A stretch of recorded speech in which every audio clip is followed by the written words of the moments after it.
शास्त्रों में ध्यान देना, लक्ष्मी के दो स्वरूप हैं मेरे भाई। पहला स्वरूप है गरुण वाहिनी लक्ष्मी, दूसरा स्वरूप है उलूक वाहिनी लक्ष्मी। लक्ष्मी जी जब भगवान के साथ आती हैं तो गरुण वाहिनी होकर के आती हैं, और जब लक्ष्मी अकेली आती हैं तो वो उलूक वाहिनी होकर के आती हैं। वो बुद्धि को विकृत कर देती हैं।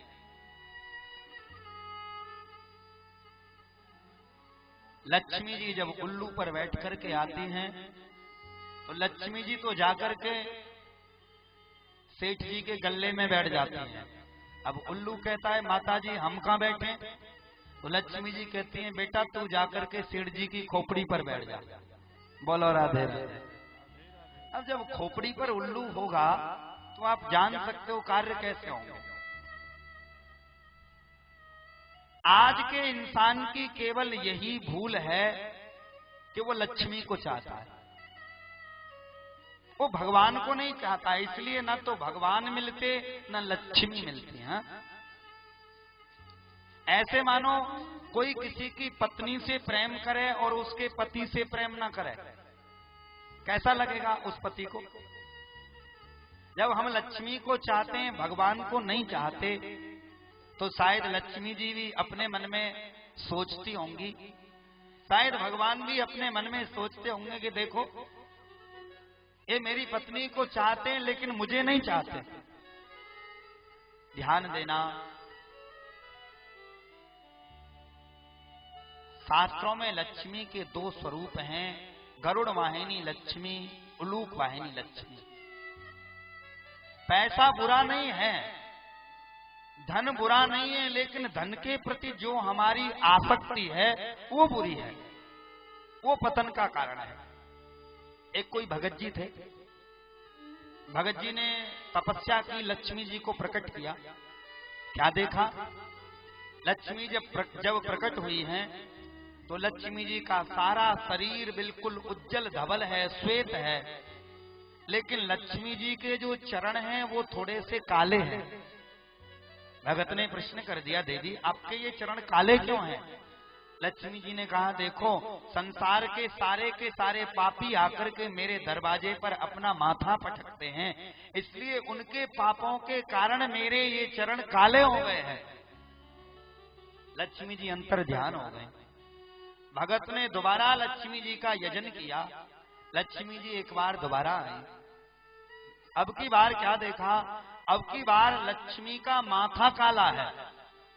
भगत ने दोबारा प्रश्न कर दिया देवी आपका माथा काला क्यों है? लक्ष्मी जी ने कहा देखो संसार के उन भक्तों में कुछ भक्त ऐसे भी हैं जो कि मेरे भगवान का भजन करते हैं, और जो भक्त मेरे भगवान का भजन करते हैं, मेरे भगवान उन भक्तों के दरवाजे के नौकर हो जाते हैं, और भगवान जिस भक्त के दरवाजे का नौकर बन जाता है, मैं अपने भगवान को पाने के लिए उस भक्त के दरवाजे पर अपना माथा रगड़ती हूं, इसलिए मेरा ये माथा काला है। बात कुछ समझ में आई? आप अगर लक्ष्मी की कृपा चाहते हो तो पहले नारायण की कृपा परम आवश्यक है। अरे जहां पति जाएगा वहां पत्नी को तो आना ही पड़ेगा। हाँ? एक बार ऐसा हुआ कि लक्ष्मी जी में और भगवान में आपस में झगड़ा हो गया, और आपस में इतना बढ़ गया झगड़ा, लक्ष्मी जी कहें कि संसार में लोग मेरी ज्यादा पूजा करते हैं, लेकिन भगवान कहें कि नहीं देवी ये तुम्हारी भूल है, लोग मुझसे ज्यादा पूजा करते हैं, मेरी ज्यादा पूजा करते हैं। नहीं तो देख लो, एक नगर से गुजर रहे थे, उस नगर के जो सबसे बड़े साहूकार थे उनका इकलौता बेटा था। अचानक भगवान की माया से उसकी मृत्यु हो जाती है। जब उस बेटा की मृत्यु हुई तो सारे लोग सबसे पहले भगवान को गाली दे रहे थे। देखो तो सही, ये इतना भजन करता है भगवान का, लेकिन भगवान ने फिर भी इतनी रक्षा नहीं की, इतनी मदद नहीं की, बेकार है इनका भजन करना। लक्ष्मी जी ने कहा सुनो श्रीमान जी, आप तो कह रहे थे कि लोग हमसे प्रेम करते हैं, देखो अब ये तो तुम्हारे भक्त हैं और तुमको गाली दे रहे हैं। भगवान शांत हो गए। कुछ समय के बाद उसकी अर्थी बनी और उसे अंतिम संस्कार के लिए ले जाने लगे। लक्ष्मी जी ने कहा अब जरा मेरी माया भी देख लो। और लक्ष्मी जी ने रास्ते में जब इसकी अर्थी जा रही थी तो सोने चांदी की और नोटों की वर्षा करना आरंभ कर दिया।